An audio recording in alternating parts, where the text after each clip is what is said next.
Anyway, Rocket League. I got a chance to play this game. I actually got this key for free because UHost Pro, which is this company that hosts servers for TeamSpeak and various different games, they are partners with Tismarty on Twitch. They provide his TeamSpeak and also some of his game servers. So they actually had a contest at one point to give out a free copy of Rocket League, and I decided to, go with it because I thought, I might be able to get to play it with people, or at the very least have something special to review. I actually won that key, so I got this for free. That has not changed my opinion of the game in any way, though. It cost $19.99, and spoiler warning, it's worth $19.99. It's probably worth more than that. It was released on Steam on July the 7th of this year. And it is what I affectionately refer to as car games on football pitches. Of course, I mean football in the international sense. It is, in an essence, soccer with robot cars. Oh, and explosions. And it's a very simple game to play. You can play it either with keyboard controls, or you can set up to use it with a controller. I unfortunately was not able to get it to work with my gamepad because my gamepad's a cheap Radio Shack special. But, so I just play it with the keyboards. Controls are, like I said, really simple. WASD, W forward, S reverse, A turn left, D turn right.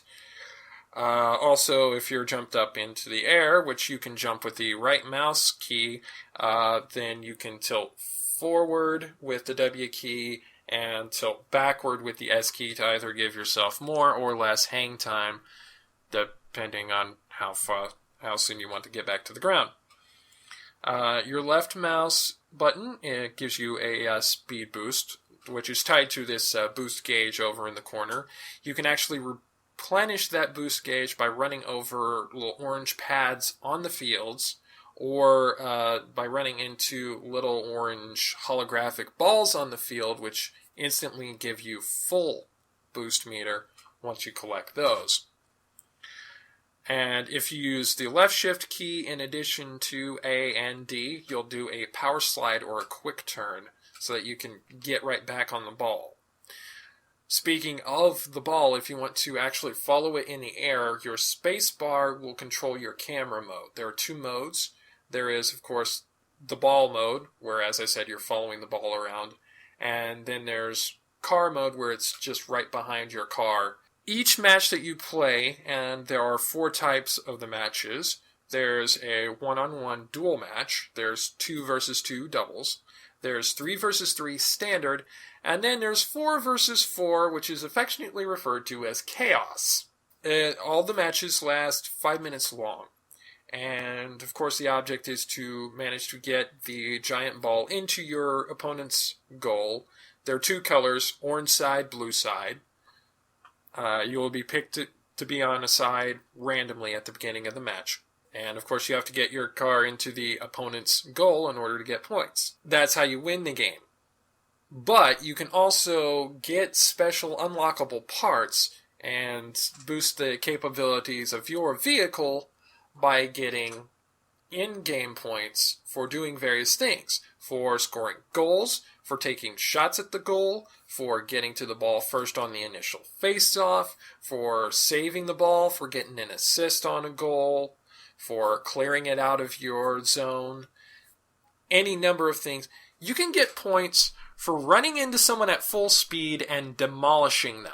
Really. You can also, of course, play online. There is an exhibition and season mode offline. And, of course, there are tutorials where you can learn how to do the various techniques, like the power slide, like dodging side to side, and like controlling yourself in the air.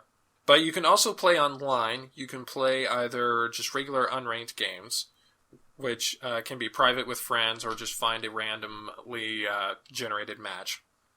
You can also play ranked games online.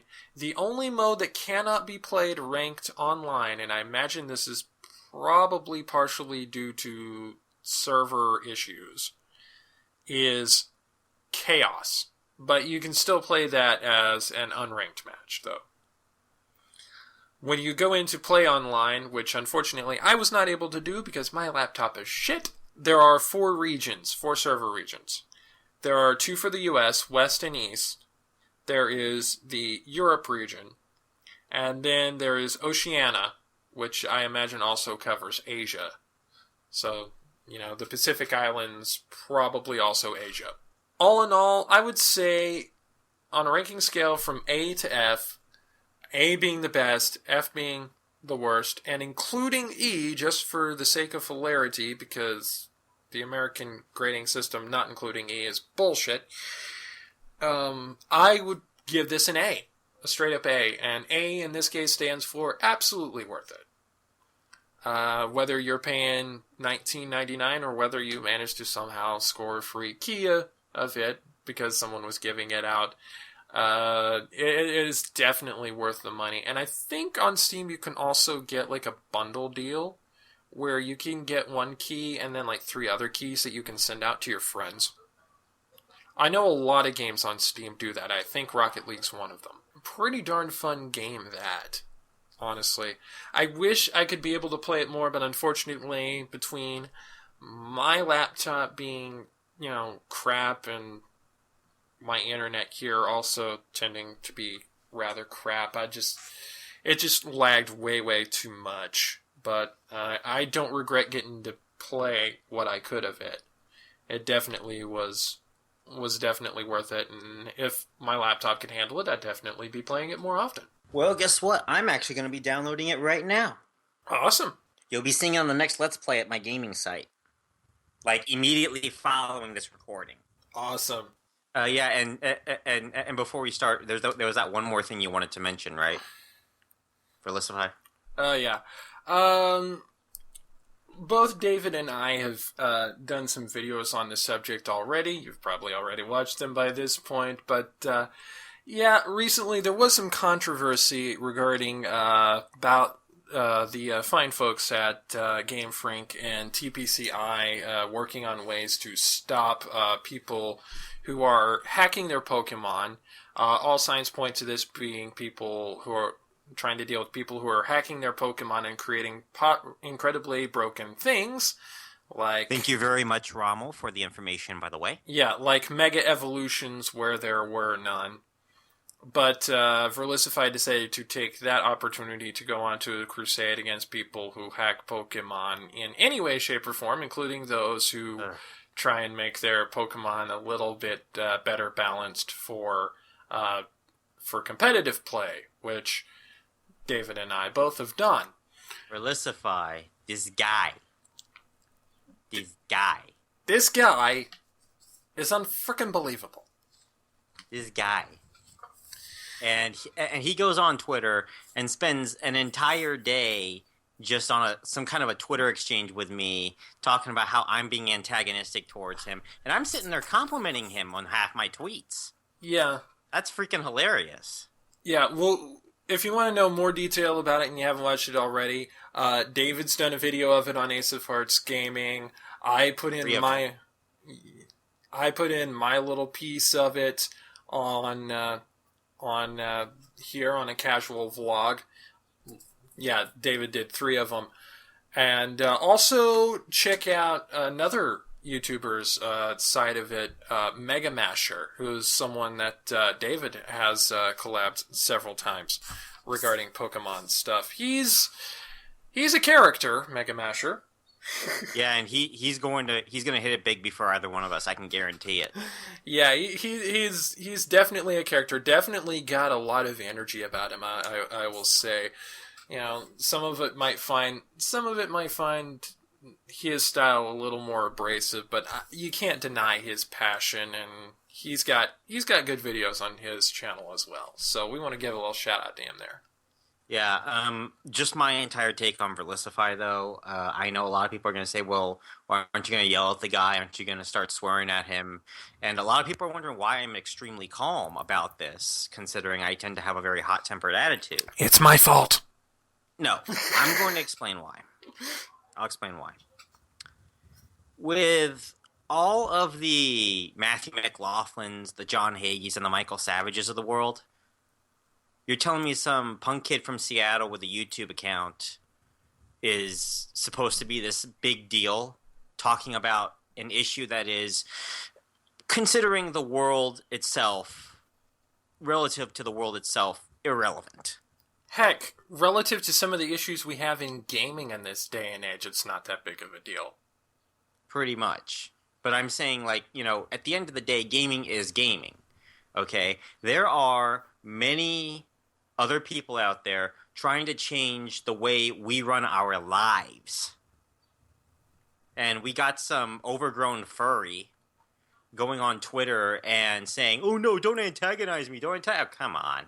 That's not a big deal. Casual mode does not condone furry shaming, just in the case of Verlisify, because he's one of the idiots. But honestly, he's going to be him. That's not a big deal. I'm not angry over whatever he says. And the reason why I say that is because of his avatar looks like, and that's why. Yeah. But the issue with him is I really don't care what he thinks. And I don't understand why a guy with 146,000 subscribers would go after a YouTube channel that has only 90. It doesn't make any sense to me, and it's just kind of stupid, honestly. I'm not trying to make anything off of him. I'm trying to call it like I see it. And just, quite frankly, the guy, I just have to call it like I see it. That's all. I don't have any animosity towards him. I do not hate him for blocking me. I do not hate him for being a complete and total douche, because he's being a complete and total douche for irrelevant reasons. He's harmless. There's nothing that's going to happen. I will wake up tomorrow and the sun is going to shine. Then the sun will set that next night. Nothing is going to do it. He doesn't have any plans that is going to break us.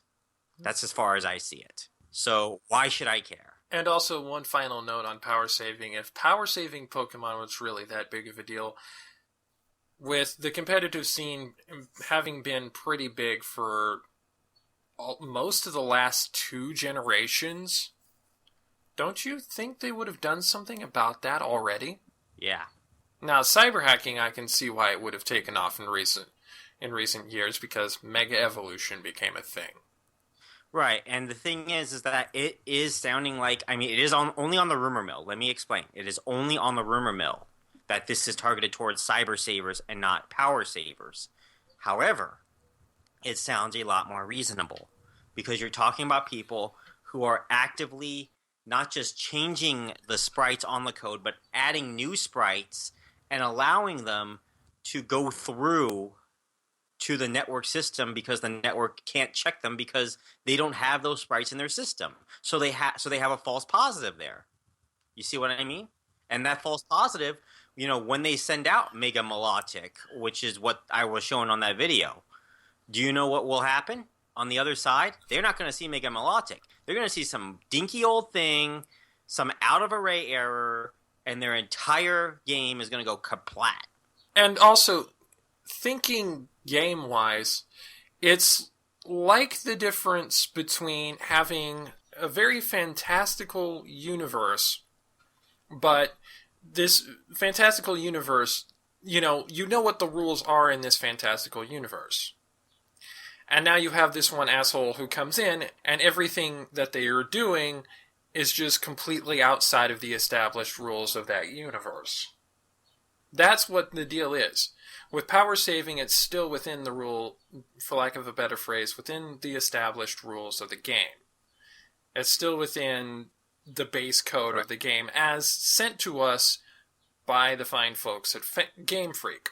Correct. Cyber saving is taking that and saying, well, screw you, we're adding our own code. And I think all they really did with the modifications was change that false positive to a false negative, which, perfectly honest to me, is what should have been done a long time ago.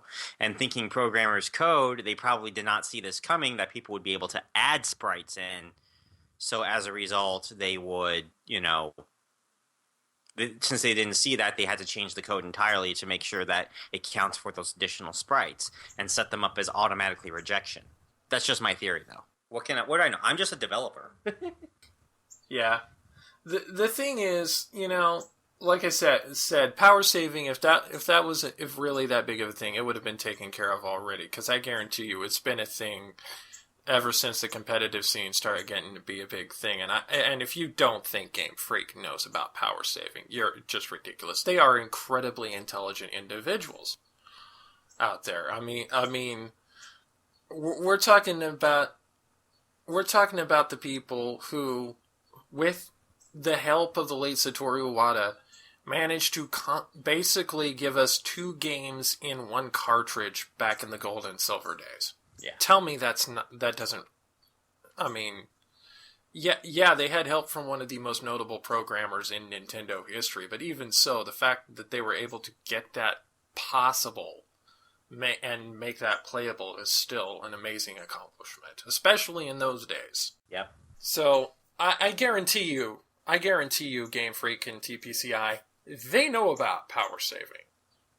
They could have done something about it at any time.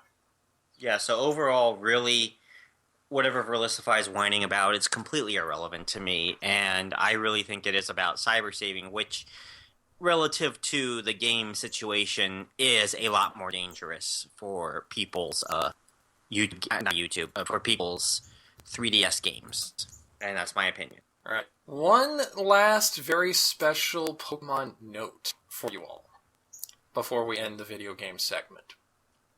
And this one came out really just recently, about 4 days ago as of this recording. There is a new digital distribution event for Omega Ruby and Alpha Sapphire. It is available until September the 14th. You can download a level 70 Shiny Rayquaza with the move Dragon Ascent, which means you can have a Shiny Mega Rayquaza for free from the folks at Game Freak. Have fun! Of course, you receive it through the internet mystery gift option. You don't have to go anywhere to get a code for it. As long as you're capable of getting internet, you can download it if you've got a copy of Omega Ruby or Alpha Sapphire. This is an event that was previously distributed in Australia versus serial code. Has not yet been announced for Europe, but it is available until September 14th in North America. So, get your Black Dragon, folks. That sounded dirty. I apologize for that. Well, that's a pretty long video game segment. Coming up next, we are going to have the review of Lucha Underground season finale, Ultima Lucha. And that was quite an event in and of itself. See you then. Like what you're hearing? Well, feel free to subscribe to us and get new videos as they're released. And be sure to like and share this video, and go over to facebook.com/casualmodepodcast and give us a like. Thanks. Like what you're hearing? Well, feel free to subscribe to us and get new videos as they're released. And be sure to like and share this video, and go over to facebook.com/casualmodepodcast and give us a like. Thanks.